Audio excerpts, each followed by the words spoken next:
private jet touched down just after sunrise.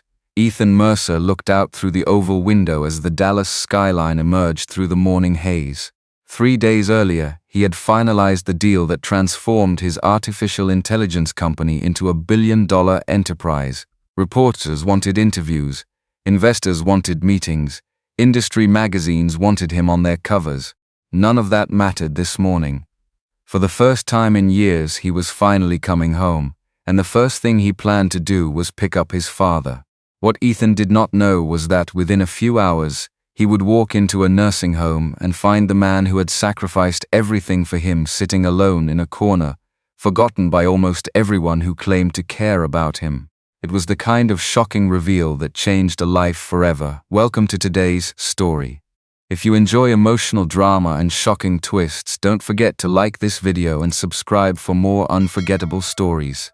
And before we begin, let me know where you're watching from in the comments. 3 weeks before the plane landed, Ethan still believed his father was living comfortably in the family home. The assumption felt reasonable. After all, he had spent years making sure Harold Mercer never had to worry about money again. As Ethan stepped off the jet, his phone buzzed with messages from executives and journalists. He ignored all of them. Instead, he opened a photo.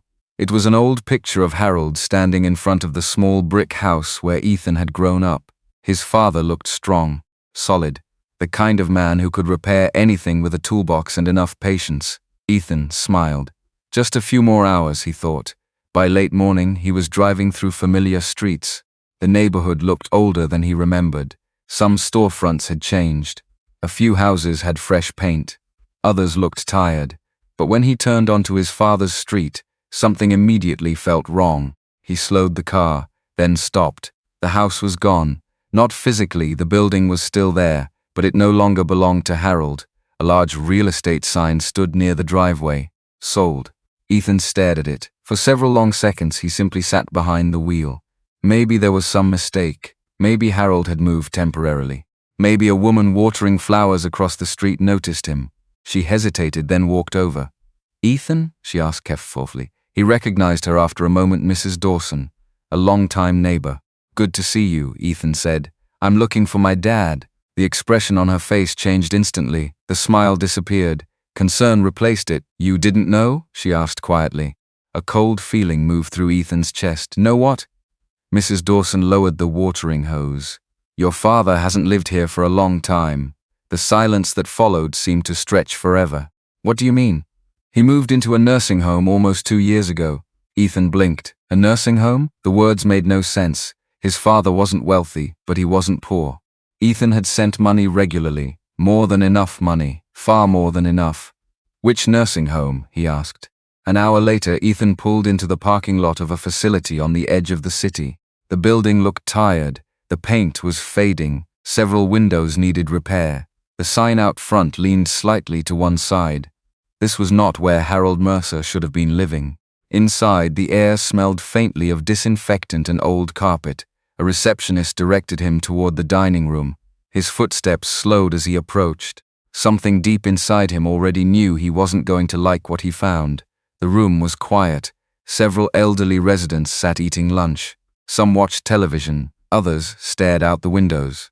And then Ethan saw him. Harold Mercer sat alone at a small table in the far corner. No visitors, no conversation, no company. Just a tray of untouched food. For a moment, Ethan couldn't move. The man in front of him barely resembled the father he remembered. Harold looked thinner, older. His shoulders curved forward slightly. His hair had become almost completely gray. The strongest man Ethan had ever known suddenly looked fragile. A staff member approached quietly. "Are you family?" she asked. Ethan nodded. "I'm his son." The woman seemed surprised. Then something like sadness crossed her face. Oh, just one word, but Ethan felt it. "What's that supposed to mean?" he asked. The woman hesitated, then lowered her voice. "Your father doesn't get many visitors. How many?" She looked toward Harold. "None." Ethan stared at her. "None?" She shook her head. "Not for almost 2 years." The words hit harder than any business failure ever could.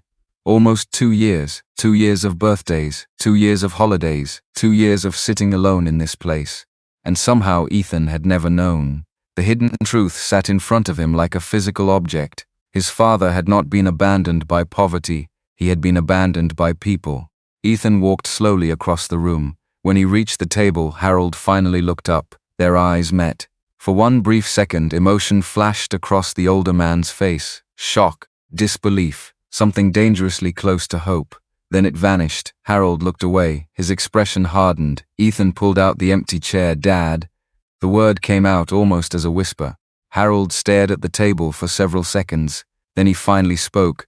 His voice sounded tired, far older than Ethan remembered. "What are you doing here?"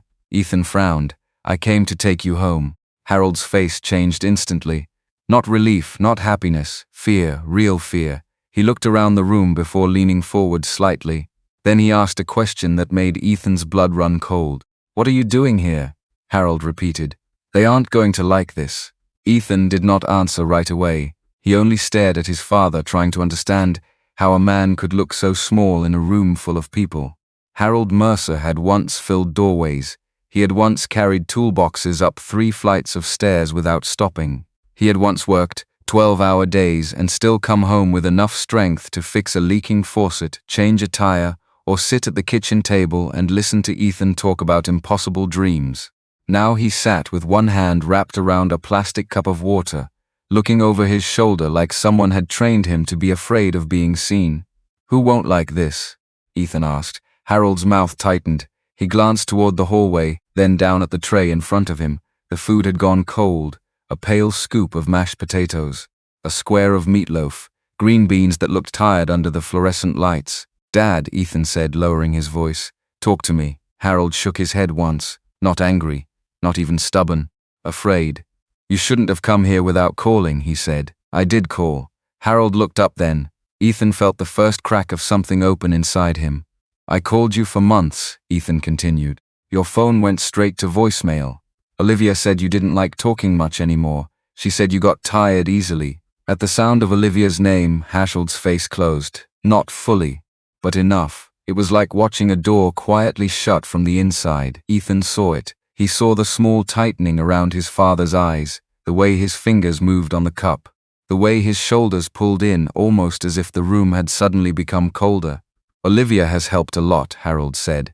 The words sounded practiced. They hurt because Ethan could hear that they were not the whole truth. "She told me you were still in the house," Ethan said. "She told me you had a home aide coming twice a week. She told me you were comfortable." Harold looked away.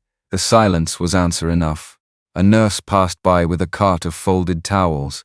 She glanced at them, then quickly looked away, as if she had seen this kind of reunion before and knew better than to step into it. Ethan pulled the chair closer and sat down. His expensive coat brushed against the edge of the table. It looked wrong here. Everything about him looked wrong here. The watch, the shoes, the quiet confidence that usually made people step aside when he entered a room. None of it mattered in front of his father. "Why didn't you tell me?" Ethan asked. Harold gave a small, dry laugh. It had no humor in it. "And say what? That your old man couldn't manage his own life anymore? That's not what this is. You don't know what this is. Then tell me." Harold's eyes moved to him again. They were still sharp beneath the exhaustion. That was what nearly broke Ethan. His father was still there, buried under fear, under shame, under years of being handled by other people. "But still there. You were busy," Harold said quietly. Ethan swallowed. "I would have come." Harold looked at him for a long second. Then he looked down again. The sentence between them was the one neither of them said. "But you didn't." Ethan felt it land in his chest with a weight he was not ready for. He had built companies, closed deals, crossed oceans, sat across from people who measured power in billions. But he had not sat across from his father in nearly 4 years. There had always been a reason, a launch, a merger, a board crisis, a flight cancelled, a promise to come next quarter, and every month the money went out, clean, automatic, enough to quiet the guilt for another 30 days. The truth was beginning to form, and he hated its shape. He had thought money was care. Maybe it was only the receipt for care he had not given. A woman in a grey cardigan stepped into the dining room and paused when she saw Ethan sitting with Harold. She looked to be in her late 50s, with tired eyes and the practiced calm of someone who had spent years working around pain. Her name tag read Marlene Mr. Mercer, she said gently. "Everything all right?" Harold did not answer. Ethan stood. I'm Ethan Mercer, his son. Marlene held his gaze for a moment. Something passed across her face. Not surprise this time. More like confirmation. I thought so, she said. You know me? Only from his emergency contact page. Ethan frowned. His emergency contact page should have listed him first. Marlene seemed to sense the question before he asked it. Would you like to speak in the office? Harold's hand moved quickly. He caught Ethan's wrist. The grip was weaker than Ethan remembered. That made it worse. Don't, Harold said. Dad, leave it alone. Ethan looked down at his father's hand, the same hand that had once held a wrench, carried groceries, steadied ladders, signed permission slips, fixed broken things before anyone else even noticed they were broken. Now it trembled against the sleeve of Ethan's coat.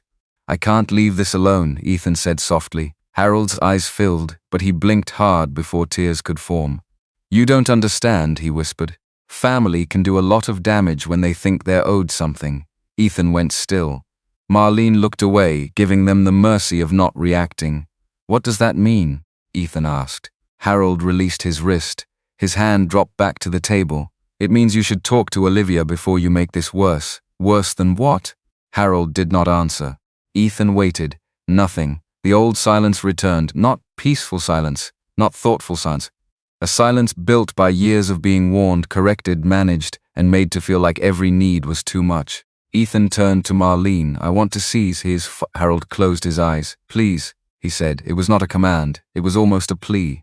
Ethan looked back at him, and the anger in his chest shifted into something deeper, more painful. His father was not protecting himself. He was protecting someone else. Maybe Olivia. Maybe Ethan. Maybe the last fragile piece of family he thought he still had. I'm not trying to hurt anyone, Ethan said. Harold opened his eyes. That's what people always say before the truth starts hurting everybody. Marlene cleared her throat softly. I can only release certain documents with authorization, she said. But your father can approve what he wants shared. Harold stared at the tray. Ethan did not push, not yet. Instead, he sat back down. He picked up the fork, cut a small piece of meatloaf, and set it near Harold's hand. Eat a little, Ethan said. Harold looked at the fork, then at Ethan. For a second, the fear faded. In its place came something older, something that looked almost like grief. You sound like your mother, Harold said. Ethan's throat tightened. He had not expected that. His mother had been gone for many years, and no one mentioned her casually anymore. Her name lived in old photos, in a few boxes Ethan had never had the courage to move, in the corners of conversations where both men always stopped before it hurt too much. She would hate this, Ethan said. Harold nodded slowly. Yes, he said, she would. That was the first honest thing he had said. Ethan stayed with him through lunch. Harold ate 3 bites, then 4. Not because he was hungry, Ethan suspected, but because his son was watching, and some habits of love survived even fear. When the tray was taken away, Marlene returned. She carried a thin folder pressed against her chest. Mr. Mercer, she said to Harold, your son has asked about your admission paperwork. I know this is uncomfortable, but he is listed as family. And there are billing summaries he has a right to request if he provides identification. Harold's face tightened again. Ethan stood. Billing summaries? Marlene hesitated. Yes. Ethan pulled out his wallet and handed her his ID. Harold looked at the folder like it was something alive. Ethan, he said quietly, but Ethan kept his eyes on Marlene. She opened the folder and removed several copied pages. She did not hand over everything, just enough. Ethan could tell she was being careful, walking the line between policy and conscience. These are the monthly care invoices, she said. The account contact is listed here. Ethan took the papers. His eyes moved down the page. Facility name, room number, billing rate, payment status, responsible party. For a moment his mind refused to process what he saw. The responsible party was not Harold Mercer. It was not Ethan Mercer. It was Olivia Grant. And beside her name was a mailing address Ethan recognized. The office address where he had been sending his father's money for years. Ethan did not drive back to his hotel right away.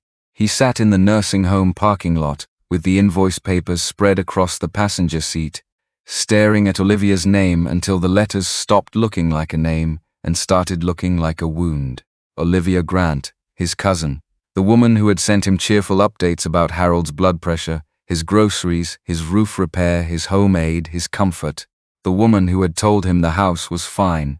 the woman who had thanked him every month when the transfers cleared and said, "Don't worry, Ethan, I've got him." And Ethan had believed her.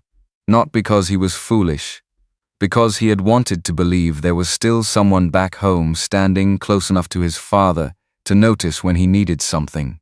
He opened his banking app. The numbers loaded slowly, one month after another. 5,000, 7,000, 10,000 for repairs, 3,000 for medication. 12,000 the winter. Olivia said the heating system had failed. Smaller transfers too, regular ones. Enough to cover utilities, groceries, taxes, care, comfort, whatever Harold needed. The money had gone out cleanly, automatically, faithfully. Ethan scrolled back 2 years, then 3, then 4. His face grew colder with every line. The total was not small.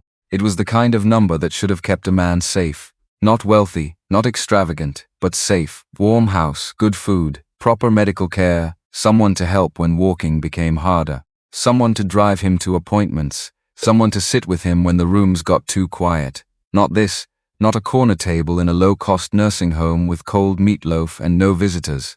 Ethan called Olivia before he could talk himself out of it. She answered on the 4th ring. "Ethan?" Her voice was bright, surprised, controlled. "You're calling from a US number. Are you in Dallas?" "I'm here." A short silence, only a second, but Ethan heard it. "Well," she said, recovering quickly, "that would have been nice to know. I could have picked you up from the airport. I went to the house." The brightness faded. "What house?" "My father's house." Olivia breathed in softly. "Ethan, one word is not going to be enough. I can explain." "Good," he said. "Start with why it was sold." Another pause, longer this time. When Olivia spoke again, her voice had changed. It was still calm, but there was a careful weight in it now, the kind people used when they were trying to sound reasonable before they had even been accused. "Your father made that decision." "My father sold the house?" "Yes, without telling me. He didn't want you upset." Ethan looked through the windshield at the nursing home. An elderly man sat near a window inside, his head tilted toward the glass as if he were watching for someone who never came. "That's convenient," Ethan said. "It wasn't convenient," Olivia replied, a little sharper. "It was painful, for all of us. But Harold was declining. The house was too much. The stairs, the repairs, the property taxes, the utilities. He needed care. I sent money for all of that." "You sent money," she said, and now there was something bitter under the words. "Yes, from Europe, from boardrooms. From wherever your next important meeting happened to be." Ethan went still. Olivia caught herself. He could almost hear her stepping back from the edge. "I'm sorry," she said quickly. "That came out wrong. I just mean it was complicated on the ground. Complicated enough to put him in a nursing home and not tell me. He agreed to it. He looked afraid when I asked questions. "That's not fair." "No," Ethan said quietly. "None of this is fair." He heard movement on her end. A drawer closing, maybe a door. Olivia was probably in her office, the one with glass walls and pale furniture and framed certificates that made everything she did look official. "I handled what had to be handled," she said. "You were not here, Ethan. That's the part you keep skipping." The words hit because there was truth inside them. Not the whole truth, but enough to hurt. Ethan closed his eyes for a moment. He saw Harold's hand trembling around that plastic cup. He saw the fear on his face. He saw the invoice with Olivia's name printed neatly where his own should have been. "I want to see the sale documents," he said. "You don't need to do that." "I do. Ethan, listen to me. Your father signed those papers, then send them. I'm not comfortable sharing private legal documents over the phone. Then I'll come get them." Silence. This time, Olivia did not answer quickly. "That sounds dramatic," she said at last. "It sounds necessary. You land after years away, walk into one facility, see one emotional moment, and suddenly you think everyone who stayed behind is a villain." Ethan's jaw tightened. "I didn't call you a villain, no, but you're building toward it." He looked down at the papers again, her name, her address, her control. "Send me the documents, Olivia. I'll have to look for them. You're a financial consultant. You don't lose property records." Her voice cooled. "I said I'll look." The call ended before Ethan could answer. For a few seconds he sat there with the phone still against his ear, listening to nothing. Then he lowered it slowly. The old Ethan, the one who ran meetings and negotiated contracts, understood something immediately. Olivia was not confused. She was buying time. That afternoon Ethan went to the county records office. He did not send an assistant. He did not call a lawyer yet. He wanted to see the truth with his own eyes. The clerk at the records counter was a woman named Paula, with silver hair pulled into a neat bun and reading glasses hanging from a chain. She asked for the address and typed quietly for several minutes. There was a sale, she said. When? 14 months ago. Ethan felt the number settle. 14 months. His father had been in the nursing home almost 2 years. The house had been sold after that. Buyer? Paula's turned the screen slightly away, following protocol, then printed the public record and slid it across the counter. Ethan looked at the page. The house had sold below market value, much below. His fingers tightened around the paper. Is there a deed transfer document? He asked. There is. She printed that too. This page took longer. When she handed it over, Ethan saw Harold's name. Then the signature at the bottom, Harold Mercer. It looked like his father's signature. Mostly. But something about it was wrong. Too shaky, too uneven. Too unlike the man who had once signed birthday cards, checks, repair forms, tax documents, everything with a firm, straight hand. Beside the signature was another name, witnessed by Olivia Grant.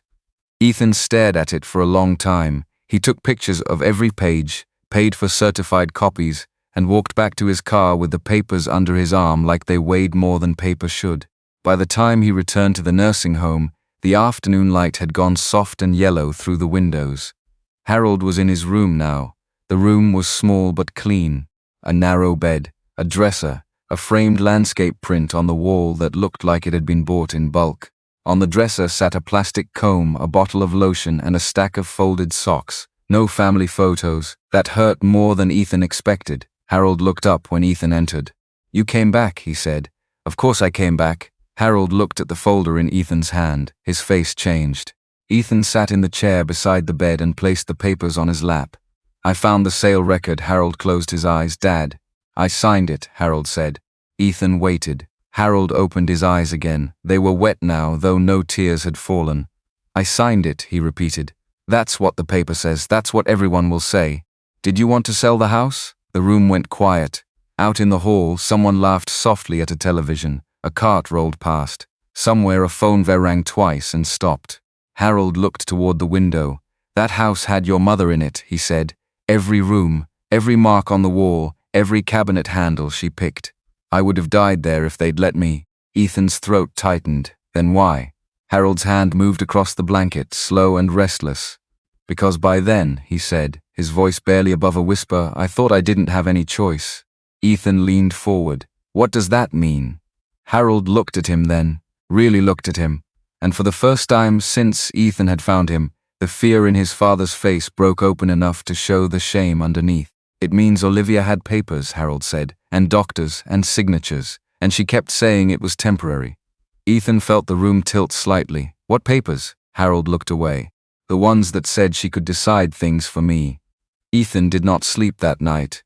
He sat at the small desk in his hotel room with the nursing home invoices, the deed transfer records, and his own bank statements spread out in front of him. The room was quiet, too clean, too still. The city lights outside the window blurred against the glass, but he barely saw them. All he could see was one sentence.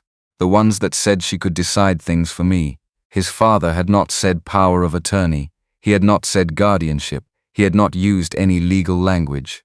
Harold had always been that way. He knew how to wire a breaker box, rebuild a porch, fix a furnace in the middle of winter. But legal papers had always made him uneasy. Too many pages, too many phrases that sounded harmless until they were not. Ethan kept replaying the conversation in his mind. Olivia had papers, doctors, signatures, and she kept saying it was temporary. By morning, Ethan had already contacted a Dallas elder law attorney named Marcus Bell, a man recommended by one of Ethan's board members. Marcus did not sound impressed by wealth, which Ethan liked immediately. He sounded direct, careful, the kind of man who listened before speaking. By 9:30, Ethan was sitting in Marcus Bell's office downtown, watching the attorney read the documents in silence. Marcus was in his early 60s with dark skin, silver hair, and reading glasses low on his nose. His office was not flashy. There were no marble floors, no dramatic skyline wall, just shelves of legal books, framed certificates, and a small photograph of Marcus standing with several older adults outside a community legal clinic. It made Ethan trust him more. Marcus finished reading, then set the papers down. This is not enough to prove abuse, he said. Ethan's jaw tightened. But it's enough to be concerned, Marcus added. What do we need?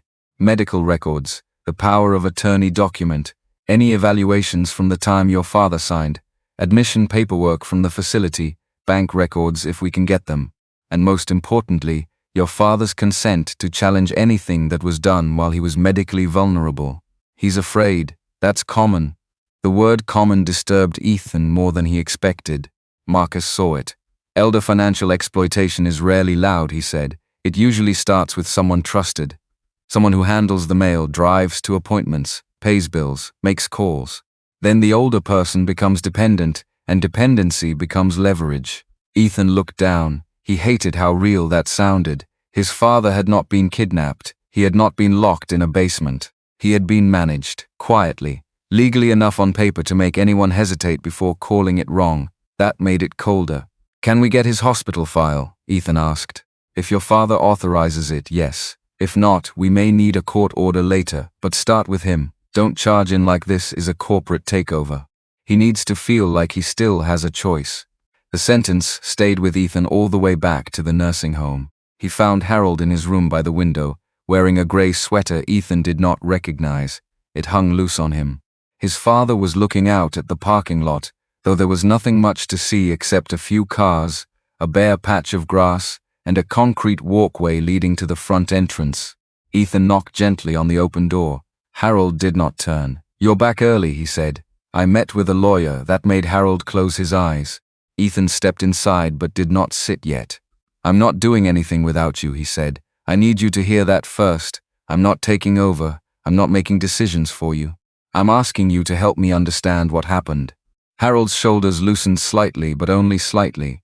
I don't want to fight, he said. I know, you say that now. I mean it. Harold turned then. His face looked tired in the morning light. Once people start digging, they don't get to choose what comes up. Ethan sat in the chair beside the bed.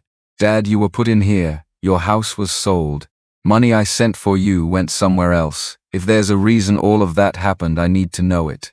And if someone used your illness to control you, then leaving it alone doesn't make us kind. It just leaves you trapped. Harold looked at him for a long time. Then he reached for the water cup beside his bed. His hand trembled. Ethan wanted to help, but he stopped himself. Marcus Bell's words came back. He still has a choice. Harold lifted the cup on his own, took a small sip and set it down. I had a stroke, he said. Ethan already knew the outline, but hearing Harold say it made it heavier. Olivia told me it was minor. It was, compared to what it could have been. Harold rubbed his thumb across the back of his hand. My speech was off for a while. I got confused when I was tired. I hated that part. More than the weakness, more than the walker. I hated knowing what I wanted to say and not being able to get it out fast enough. Ethan stayed quiet. Harold looked toward the window again. Olivia came every day at first. She brought papers, told me they were for insurance, hospital billing, temporary care decisions. She said you were impossible to reach because of time zones and travel. She said she was just trying to keep things moving until I got stronger. Did you ask to call me? Harold's mouth tightened, many times. The room seemed to go colder. What happened? Sometimes she said you were in meetings. Sometimes she said your assistant picked up and said you'd call back. Sometimes she handed me the phone and it went to voicemail. After a while, I stopped asking as much. Ethan felt something hard twist inside him. I never got those messages. Harold nodded slowly. I know that now. The words were quiet, but they carried years of damage. That afternoon, with Harold's consent, Ethan and Marcus requested the hospital records. It took 2 days. 2 days of waiting. 2 days of Ethan sitting beside Harold during meals, learning the rhythm of a life his father should not have been living. The pills at 8. The bland lunch at noon. The staff shift change at 3. The television in the common room always slightly too loud. The way Harold folded his napkin even when the food was bad, because dignity had become one of the few things he could still control. On the third morning, Marcus called. The hospital released the file, he said. You need to come in. Ethan brought Harold with him. It took time. Harold moved slowly with his cane, and Ethan adjusted his pace without saying anything. At the law office, Marcus had arranged a chair near the table and a cup of coffee exactly the way Harold liked it. Black, no sugar. For the first time, Ethan saw his father look slightly less like a patient. Marcus opened the file. There were discharge notes, neurology reports, rehab recommendations, medication lists, a social worker assessment, a temporary care plan. Then Marcus stopped at one page. "This is the capacity evaluation," he said. Ethan leaned forward. Harold looked down at his hands. Marcus read silently, then his face changed. "What?" Ethan asked. Marcus turned the page toward them. The evaluation stated that Harold had mild cognitive disruption immediately after the stroke, but was expected to improve with therapy. It recommended limited assistance for medical and financial coordination for no more than 90 days. 90 days, not 2 years. Ethan looked at Marcus. Marcus tapped another page. "Here's the problem," he said. The power of attorney was executed 8 days after this evaluation. Legally possible, depending on his condition that day, but ethically questionable, especially if the document was presented as temporary and then used to sell property months later. Harold closed his eyes. Ethan could barely breathe. Marcus turned another page. "There's also a note from a hospital nurse." He read it once, then again. This time he did not hand it over immediately. "What does it say?" Ethan asked. Marcus looked at Harold first. "Mr. Mercer, do you remember asking hospital staff to call your son?" Harold opened his eyes. "Yes." Marcus slid the page across the table. Ethan read the note. "Patient requested assistance calling son, Ethan Mercer. Call not completed. Relative Olivia Grant stated son was unavailable and requested all communication go through her due to patient agitation." The words blurred. Patient agitation. His father asking for him had been written down as agitation. Ethan stood abruptly and walked to the window. For a few seconds he said nothing. If he spoke too soon, the anger would come out wrong. He could feel it rising, hot and useless, wanting somewhere to land. Behind him, Harold spoke. "I wasn't agitated." His voice was small. That hurt more than shouting would have. "I just wanted to hear your voice." Ethan turned back. His father was staring at the paper like it had humiliated him all over again. Marcus removed another page from the file. "There's one more thing," he said. Ethan came back to the table. Marcus pointed to a scanned envelope logged into the hospital's patient belongings record. It was marked as personal correspondence, not mailed recipient, Ethan Mercer, sender, Harold Mercer. Ethan stared at it. "Where is it?" Marcus looked at the next line. "Released to family representative." Ethan already knew the answer before Marcus said it. Olivia Grant signed for it. Ethan did not move for a long moment. The hospital file lay open on Marcus Bell's conference table, and the scanned line showing Olivia's signature seemed to grow darker the longer he looked at it.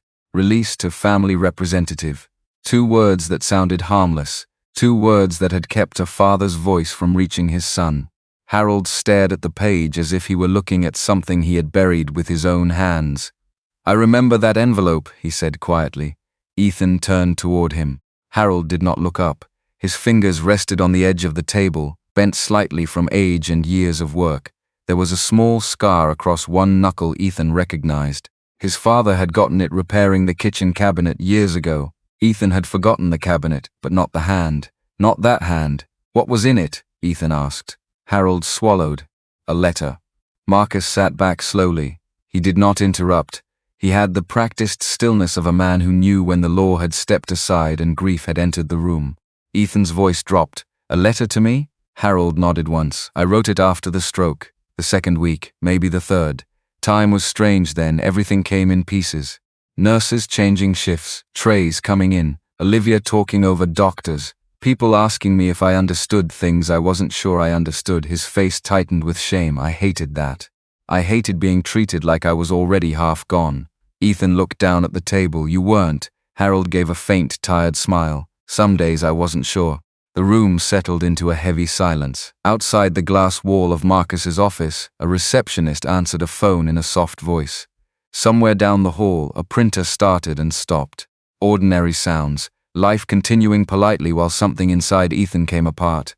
"What did the letter say?" he asked. Harold breathed in slowly. "It said I was sorry." Ethan frowned. "Sorry for what?"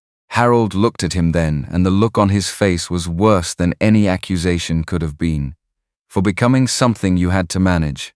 Ethan felt the words strike him so hard he almost leaned back. "No." Harold's mouth moved slightly, but he did not speak right away. "I thought maybe that was what had happened," he said. I thought maybe I had become too much. Calls, doctor bills, the house, the repairs, the stroke. Olivia kept saying you were under pressure, that your company was in a delicate phase. That you cared, of course, but you needed things handled quietly. Ethan's hands closed on the edge of the table. She told you that? Harold nodded. And I believed enough of it to be ashamed. That's the part I don't like admitting. Ethan looked away toward the window. Dallas spread beyond the office glass, bright and busy and completely unaware. He had stood in cities all over the world and felt in control. In this room, with one old hospital note and one missing letter, he felt like a man who had built a tower on rotten ground. I sent money because I thought it helped, he said. I know. No, Ethan said, turning back. You don't. I sent it and I let it stand in for everything else. Calls I should made, visits I should taken, questions I should ask myself instead of letting Olivia answer for you. Harold looked down. Ethan, I should have come home. The sentence left him before he could make it cleaner, before he could cover it with reasons. There had been so many reasons: flights, investors, deadlines, expansion, the constant emergency of success. But in that moment, every reason sounded small beside the image of Harold in a hospital bed, writing a letter because he could not reach his own son. Harold's face tightened. You were building a life. You were part of that life. I didn't want to pull you backward. Ethan almost laughed, but there was no humor in him. You raised me so I could move forward. I used that as permission to leave you behind. Harold closed his eyes. Marcus stood quietly. I'll step out for a few minutes. Neither man answered. The door opened and closed gently behind him. For a while they sat alone. The hospital file remained between them. Finally Harold reached toward the folder. His hand hovered over the scanned image of the missing envelope. I kept waiting for you to answer, he said. That was the foolish part. I thought maybe Olivia had mailed it. Maybe you read it and didn't know what to say. Maybe it made you feel guilty, and you stayed away because guilt is heavy. Ethan could not speak. Harold continued, slower now. Then months passed. The rehab ended. Olivia moved me from temporary care to here. She said the house was too dangerous. She said you agreed. She said you didn't want me alone there. I never said that, I know. Harold's voice almost broke. I know that now. He pressed his palm flat against the table. But back then I sat in that room and tried to make peace with it. I told myself maybe this was how families changed. Not with shouting, not with one big betrayal. Just with distance, one missed call, one unanswered message, one holiday where nobody comes because everybody is busy. Ethan lowered his head. That was the part that cut deepest. Because Olivia had lied, but distance had made the lie believable. If Ethan had been close, the lie would have had nowhere to grow. Harold looked at him, and his voice softened. I was angry at you for a while. Ethan nodded once. You had the right. I was angry, Harold said again, and then I got tired. Being angry alone takes too much strength. So after a while, I stopped waiting the same way. I still looked at the door, but I stopped telling myself you might be on the other side of it. Ethan covered his mouth with one hand. For a second, he was not a billionaire, not a founder, not a man whose name appeared in business articles and investor briefings. He was only a son sitting across from the father who had once waited for him until waiting became too painful. I'm here now, Ethan said. Harold's eyes filled. I know. No, I mean it. I'm here now, and I'm not leaving you in this alone. Harold looked frightened again, but this time the fear was mixed with something else. Hope, maybe. Or the danger of hope. You say that because you're upset. I say it because I should have said it years ago. Harold looked at him for a long time. Then he nodded very slightly. Not forgiveness, not yet. But maybe the first opening of a locked door. When Marcus returned, he had another document in his hand.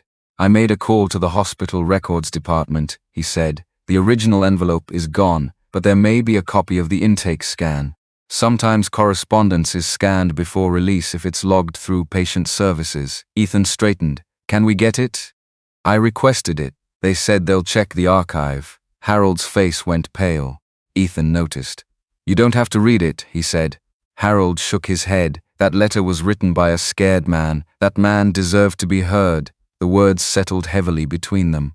Marcus looked from Harold to Ethan, then back down at the file. There's something else you both should know, he said. If Olivia intercepted that letter while acting as your representative, and if she was also controlling communication, that helps establish a pattern. not proof by itself, but a pattern. Ethan nodded. Pattern, that was what this was becoming. Not one bad decision, not confusion, not a misunderstanding. A pattern of isolation, a pattern of control, a pattern that had stolen years from both of them. Later that afternoon, Ethan brought Harold back to the nursing home. They moved slowly through the lobby together. At the front desk, Marlene looked up and offered Harold a small smile. He returned it, faintly. That small gesture stayed with Ethan. It was the first time he had seen his father look like someone still connected to the world around him. In Harold's room, Ethan helped set the folder on the dresser. He did not unpack it, he did not push, the file could wait. For once, he understood that not everything painful needed to be handled immediately, just because he had the power to handle it. Harold sat on the bed and looked at the floor. "I need to tell you something," he said. Ethan stood near the door. "What is it?" Harold's hands folded together, his eyes stayed down. "There's another reason I didn't fight Olivia harder." Ethan felt the air shift. After everything they had learned, he thought there could not be much left that would surprise him. But Harold's voice had changed. This was not fear of paperwork. This was something older, something buried deeper. Ethan stepped back into the room. "What reason?" Harold finally looked up. His eyes were wet and full of a pain Ethan did not recognize. "Because I owed her father more than I ever told you." Ethan stood in the doorway of Harold's room, unable to speak. The sentence stayed in the air between them. "Because I owed her father more than I ever told you." Harold looked suddenly older after saying it. Not physically, exactly. It was something in the way his face seemed to fold inward, as if a part of him had been holding that truth upright for years and had finally lost the strength. Ethan walked back to the chair and sat down slowly. "Olivia's father," he said. "Uncle Raymond." Harold nodded. Ethan remembered Raymond Grant only in fragments and only through the version adults told after someone was gone. A charming man, a hard worker when he wanted to be, a man who loved big promises and left smaller people cleaning up after them. He had died years ago, and after that, Olivia had drifted closer to Harold and Ethan's side of the family. Not warmly exactly, but steadily, present at holidays, present after Ethan's mother passed, present when Harold needed help. Ethan had never thought deeply about why. Now he wondered if he had missed another entire story happening right beside him. "What did you owe him?" Ethan asked. Harold rubbed both hands over his knees. The movement was slow, uneasy. "Raymond was my younger brother," he said. "But there were years when he felt more like a storm I kept letting into the house. He was smart. Too smart in the wrong directions. He could sell anybody anything. He could make a bad idea sound like hope." Ethan stayed quiet. Harold looked toward the window. The late afternoon light had thinned, leaving the room softer and sadder than before. "After your mother died, he came around more. Not for me, not really. He came because he needed money. He always needed money. Business trouble, tax trouble, a woman threatening to sue, a partner demanding repayment. It was always something." Ethan's mouth tightened. "You helped him, more times than I should have. Why?" Harold looked at him then. "Because he was my brother." The answer was simple. Too simple, and somehow completely human. Harold continued. "The last time was different. He came to me ashamed, really ashamed. That was rare for him. He said Olivia was drowning in debt because she had signed for one of his business loans. She was already grown by then, working, trying to build a professional life. Raymond had used her good credit, promised he would handle the payments, then he disappeared from the problem like he always did." Ethan exhaled slowly. "Did Olivia know you helped?" "She knew some of it, not all." "What does that mean?" "It means I paid enough to keep her from being ruined, quietly. I didn't want her hating him more than she already did. I thought I was preserving what little family they had left." Harold's eyes lowered. "I was wrong about that." Ethan thought about Olivia's voice on the phone. Controlled, bitter. The way she had said from boardrooms, from wherever your next important meeting happened to be. That had not come from nowhere. It had come from a place that had been collecting resentment for years. "Did she resent you?" Ethan asked. Harold gave a tired smile. "She thanked me at first. Then she started acting like I had only done what I should have done. Then, after a while, like I had not done enough." The room was quiet except for the faint buzz of the wall light. Harold reached toward the nightstand and opened the top drawer. Inside were tissues, an old pair of reading glasses, and a small brown envelope. He took it out with care, as if it might fall apart in his hands. I kept this because I suppose some part of me always knew it mattered. He handed it to Ethan. Inside were copies of old checks, loan payoff confirmations, and a letter from a bank dated years earlier. Ethan scanned the pages, his eyes moving quickly at first, then slower as the pattern became clear. Harold had paid thousands, then more again. Not business investments, not gifts. Rescue payments. Payments made on Olivia's behalf. You never told me, Ethan said. You had just started doing well then, really well. Your mother was gone. You were working like the world would end if you stopped for one day. Harold looked at him with a tenderness that hurt. I didn't want you carrying Raymond too. Ethan looked at the documents in his hand. And Olivia? Harold's face changed. Olivia thought I judged her. Did you? No, but maybe I did something worse. I pitied her. That landed heavily. Harold looked down, ashamed in a quieter way now. She could feel it, I know she could. She had pride, a lot of pride. And every time I helped, I think part of her hated needing it. Then when you became successful, when your name started showing up in articles and people talked about you like you had escaped all of us, she changed. Ethan remembered family dinners where Olivia made small comments with a smile. Must be nice to have money that solves everything. Must be nice to live where problems can't find you. At the time he had taken them as jokes. Sharp ones maybe, but jokes. Now they sounded different. She thought I favored you, Harold said. She said it once. Not directly. Not like an accusation. She said I had spent my life saving one side of the family and applauding the other. Ethan looked up. What did you say? I told her that wasn't fair. And, Harold's voice softened, she said fairness was a luxury people with money talked about after they had already won. For the first time, Ethan could see Olivia not as a flat villain, not as a monster hiding behind paperwork, but as a woman who had lived too long with humiliation and decided humiliation owed her interest. It did not excuse what she had done. If anything, it made it more tragic, because pain had not made her kinder, it had made her careful, cold, patient.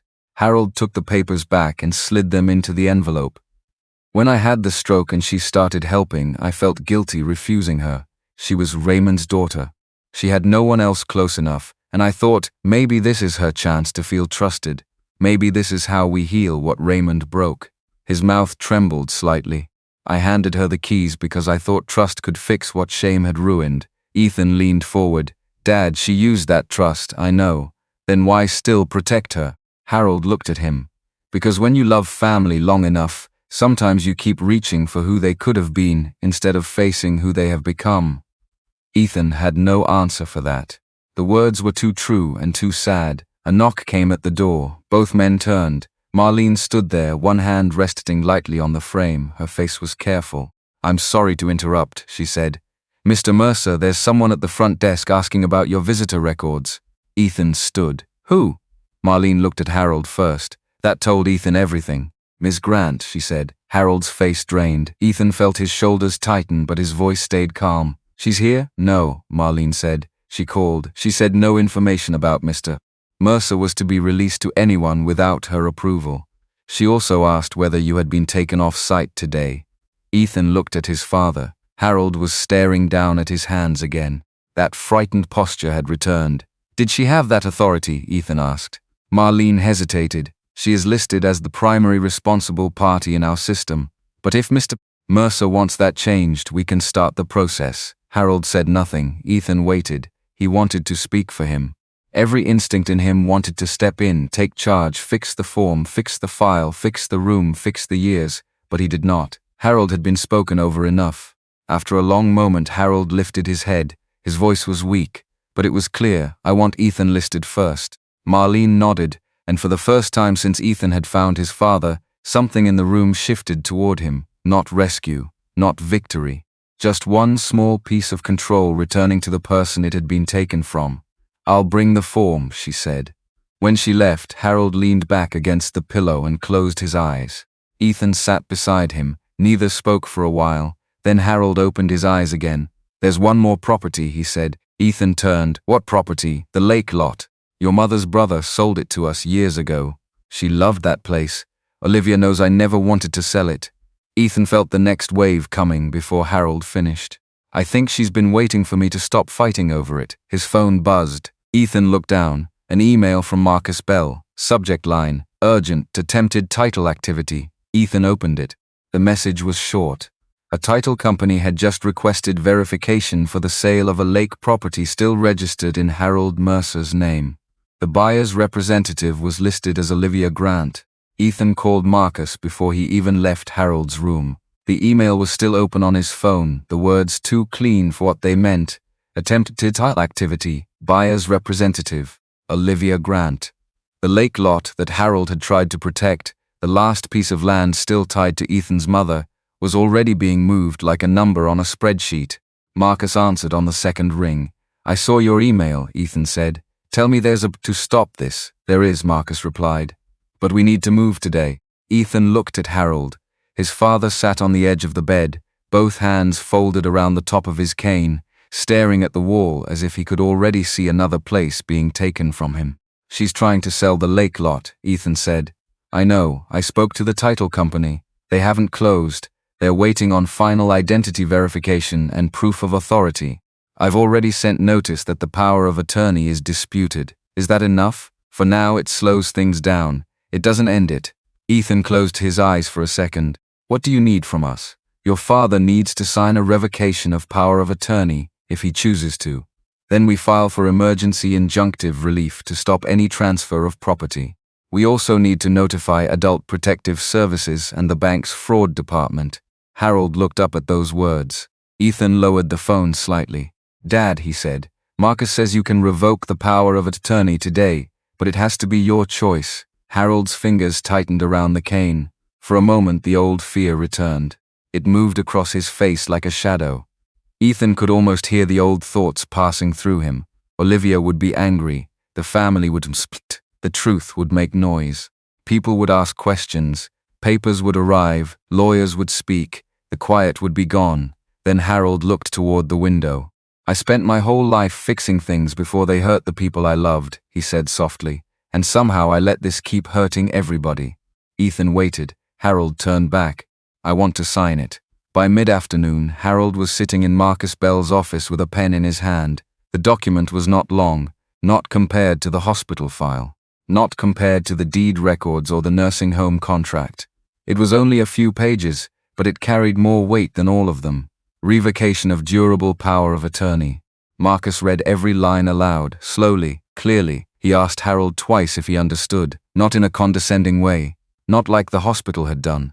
He asked the way a good lawyer asked when a person's dignity mattered more than speed.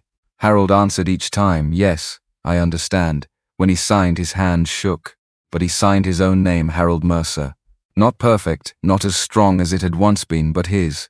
Ethan watched the pen move across the paper and felt something in his chest tighten and loosen at the same time. It should not have felt like a victory for a man to sign his own name, but after everything that had happened, it did. Marcus notarized the document, made copies, and began sending notices immediately. To the title company, he said, to the bank, to the facility, to Olivia's office, and to the county clerk. Ethan stood near the window while Marcus worked. Harold sat quietly, exhausted but different. His shoulders were still curved, his face was still tired, but something had changed in his eyes. Not confidence, not yet, more like the first breath after being underwater too long. Then Ethan's phone rang. Olivia. He looked at the screen. Marcus glanced up. You don't have to answer. Harold looked at him too. Ethan answered. He put the call on speaker and placed the phone on Marcus's desk. Ethan, Olivia said. Her voice was sharp beneath the calm. What exactly do you think you're doing? Marcus leaned back, listening. Ethan did not raise his voice. I'm helping my father review his legal affairs. Your father? Olivia gave a short laugh. That's interesting. You disappear for years and suddenly he's your father again? Harold flinched. Ethan saw it. So did Marcus. I'm not going to argue with you, Ethan said. No, of course not. You don't argue. You hire people. You write checks. You let strangers clean up the mess after you realize family life isn't something you can manage from a private jet. The words were designed to hurt, and they did. But Ethan did not take the bait. The power of attorney has been revoked, he said. The title company has been notified. Any attempt to sell the lake property is being challenged. For the first time, Olivia went silent. When she spoke again, the warmth was gone. He doesn't understand what he's doing. Harold's face changed. Ethan looked at him.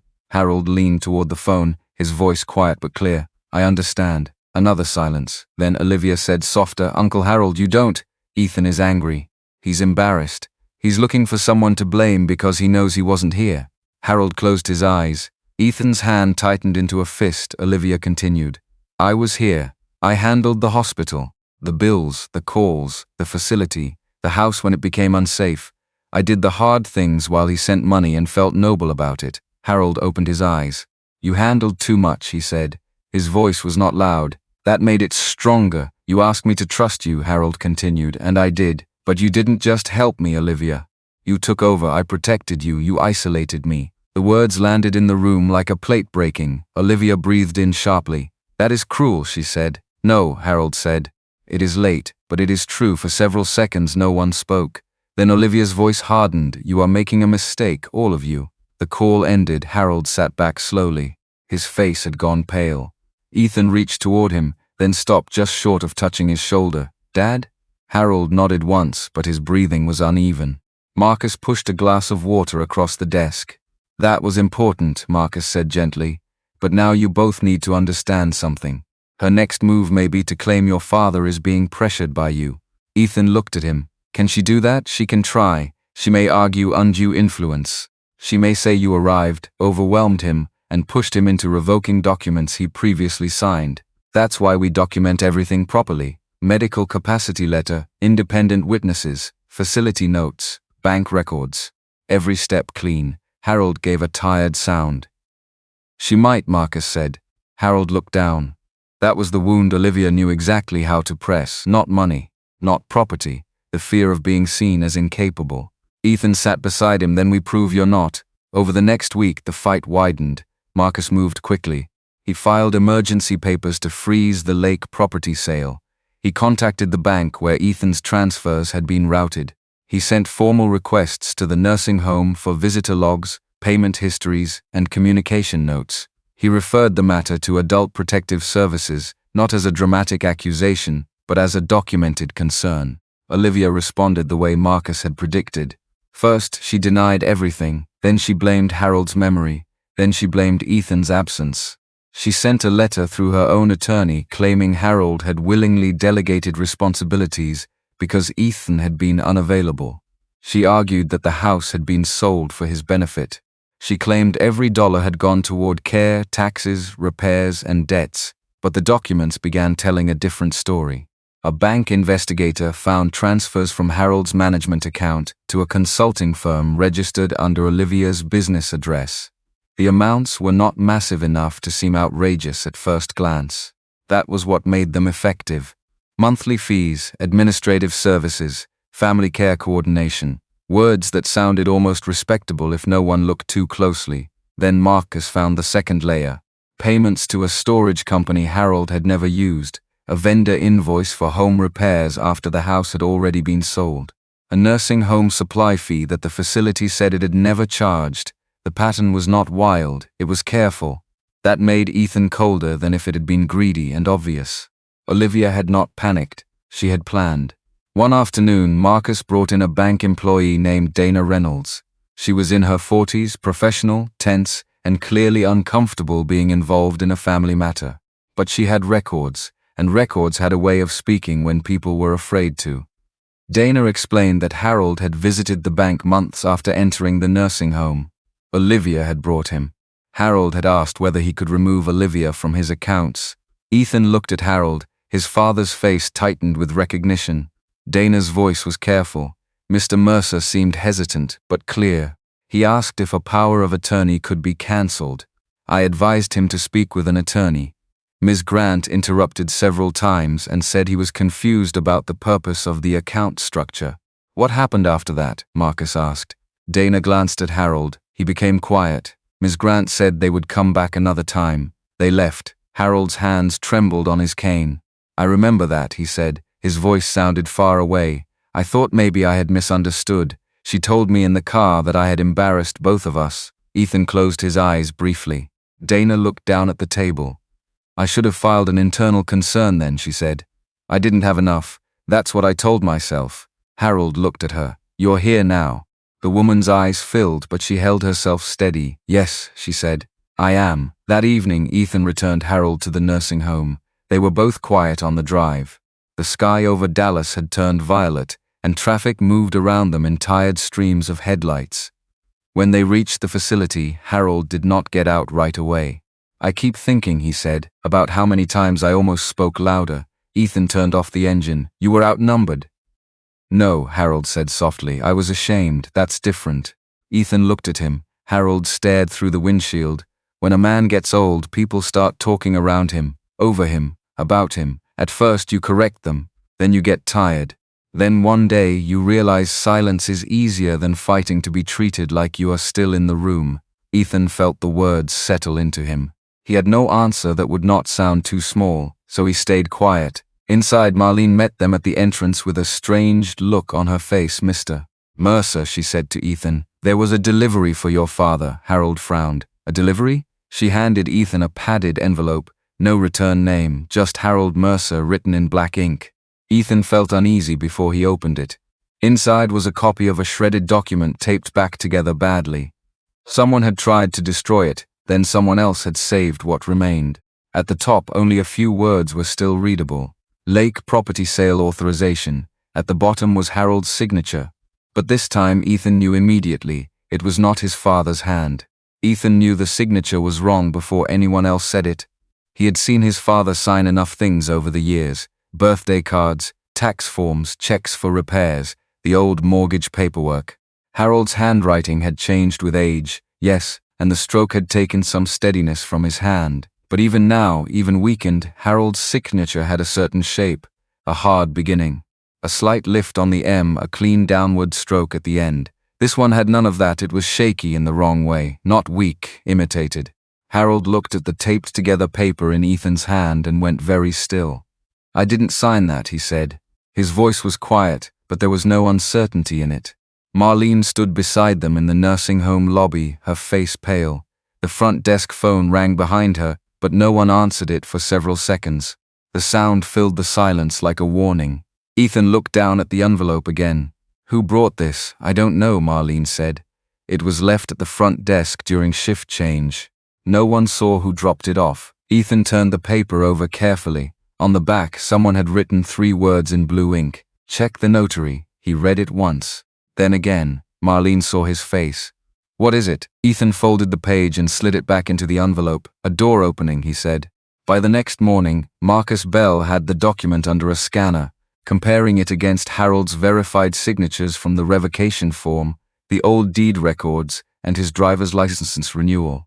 Marcus was not a handwriting expert, and he said so plainly, but even he could see enough to know this had moved beyond questionable paperwork. "This is a serious escalation," Marcus said. Harold sat at the conference table with both hands wrapped around a coffee cup. He had insisted on coming. Ethan had offered to go alone, but Harold had looked at him with a quiet firmness and said, "It has my name on it. I should be in the room," so there he was. In the room, not spoken over, not managed, not hidden. Marcus tapped the notary block at the bottom of the sale authorization. "The notary is listed as Carla Reyes." Ethan frowned. "Do we know her?" "Not yet, but her commission number is here. I'll verify it." Marcus made 2 calls. The first was to the Texas Secretary of State's notary database. The second was to a mobile notary service in Plano. The room stayed still while he spoke in his measured legal voice, asking for records, dates, appointment logs, and identity verification. When he hung up, his face had changed. "What?" Ethan asked. "Carla Reyes exists," Marcus said, "but according to the service, she did not notarize anything for Harold Mercer last week. She reported her stamp missing 6 months ago." Harold closed his eyes. Ethan slowly stood. "That's forgery." Marcus looked at him. "It appears to be. We need law enforcement involved now." The word law enforcement hit Harold harder than Ethan expected. His father's hands tightened around the cup. A little coffee trembled over the rim and spotted the table. Ethan reached for a napkin and wiped it gently without saying anything. Harold watched him do it. "This will become public," Harold said. "Maybe people will know." Ethan looked at him. "People should know what happened to you." Harold shook his head. "You think that will feel like justice? Maybe it will, but it will also feel like being undressed in front of strangers. My bank accounts, my illness, my confusion, my signature, my family, all of it spread out for other people to judge. Ethan sat back down. He understood then that justice had a cost for the person being protected. People talked about exposing the truth like it was clean.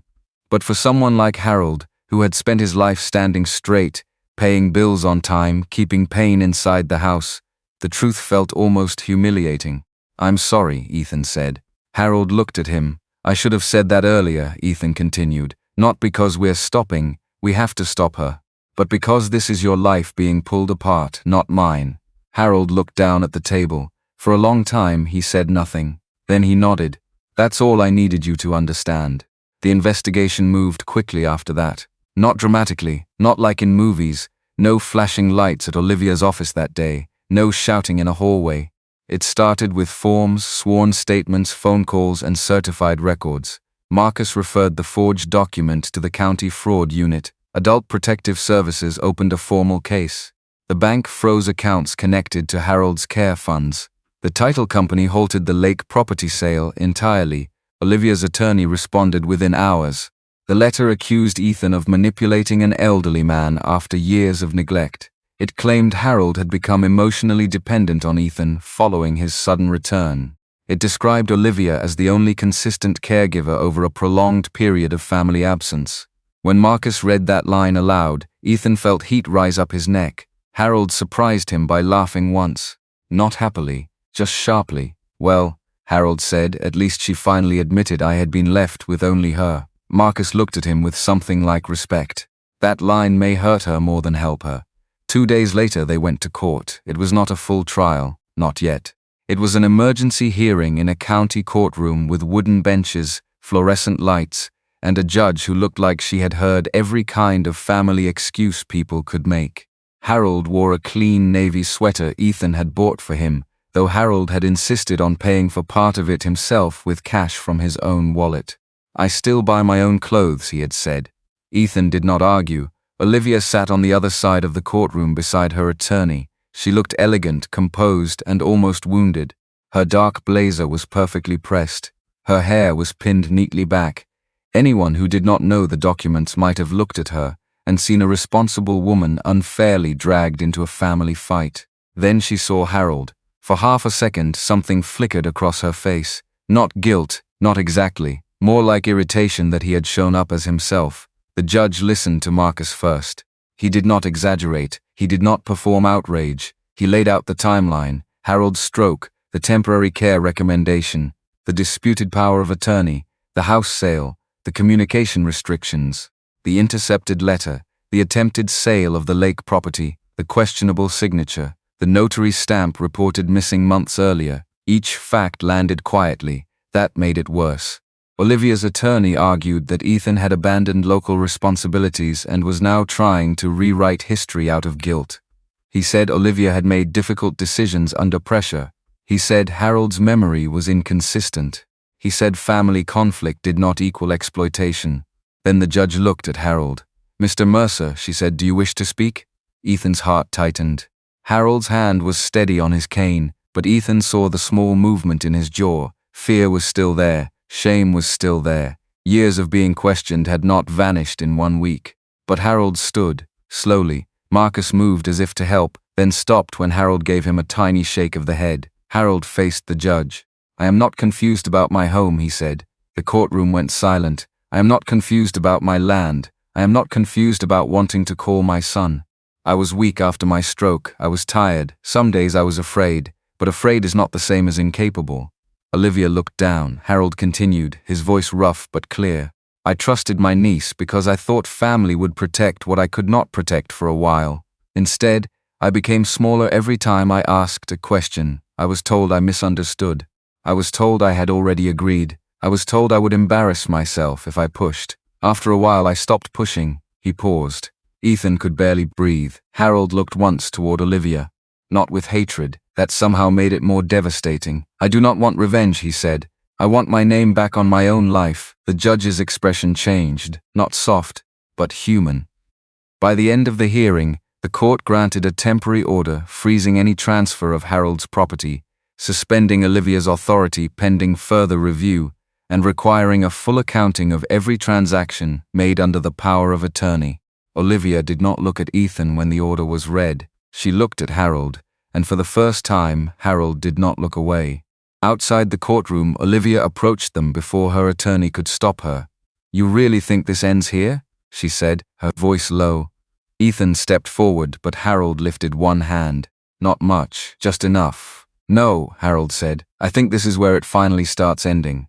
Olivia's mouth tightened. For a second all the polish vanished, and Ethan saw the resentment underneath. The old wound, the old hunger, the belief that someone else's dignity had always cost her something. Then her attorney touched her arm and she turned away. 3 weeks later, the formal findings began to come in. The bank confirmed improper transfers. The title company confirmed fraudulent documentation in the attempted lake sale. The mobile notary service confirmed the stamp had been used without authorization. Adult Protective Services substantiated financial exploitation. The district attorney's office opened a criminal inquiry. Olivia was charged on a Tuesday morning, not with every wrong she had committed in spirit.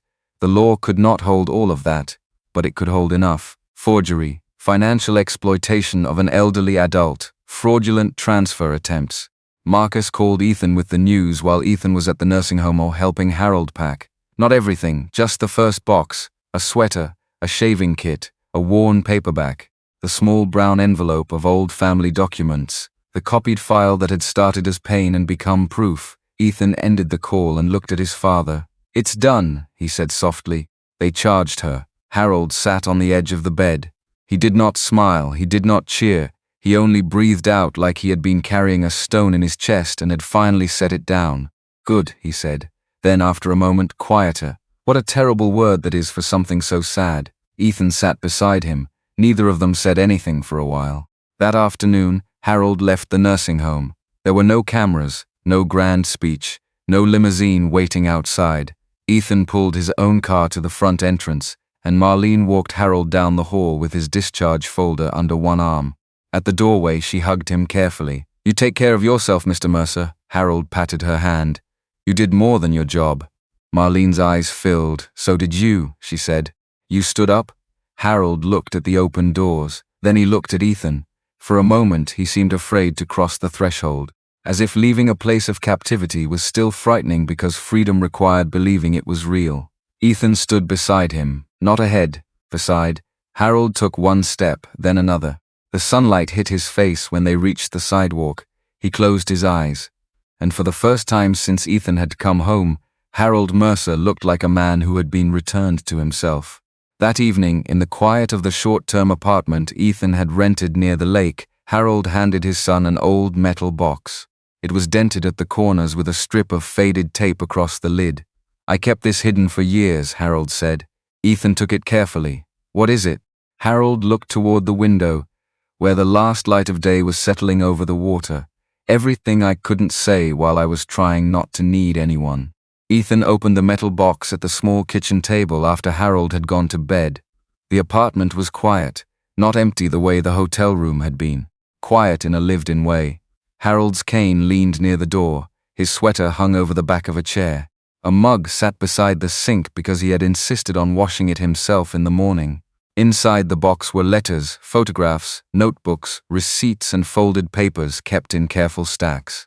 Nothing looked valuable at first. No hidden will, no secret account, no final dramatic document that would change the legal case. But as Ethan began to read, he realized the box held something heavier. It held the version of Harold Mercer that Ethan had never stopped long enough to see. There were notes Harold had written after Ethan moved overseas. Not letters he had sent. Just thoughts written down and tucked away. Some were only a few lines, some filled entire pages. Ethan's first year away. Said he sounded tired on the phone, told him I was proud. Did not tell him the furnace broke again. He had enough on his mind, another page. The house felt too large tonight. Made coffee out of habit. Poured 2 cups before I remembered she was gone. Sat with both cups until one went cold. Ethan stopped reading. He pressed his hand over his mouth and looked toward the bedroom door. All those years he had thought of his father as strong because Harold never asked for much. He had mistaken silence for comfort. He had mistaken endurance for peace. There were old photographs, too. Not the kind arranged for albums, small, ordinary photographs. Harold standing beside the lake lot with Ethan's mother years ago, both of them grown, sun in their eyes, hands muddy from clearing brush. Harold on the porch of the old house holding a paintbrush. Harold sitting at the kitchen table with bills spread out, one hand on his forehead, a tired smile caught by whoever had taken the picture. No grand moments, just life, the kind of life that disappeared slowly when nobody was looking closely enough. At the bottom of the box was a small black journal. The cover was worn soft at the edges. Ethan opened it carefully. The last entries were from the nursing home. Day 28.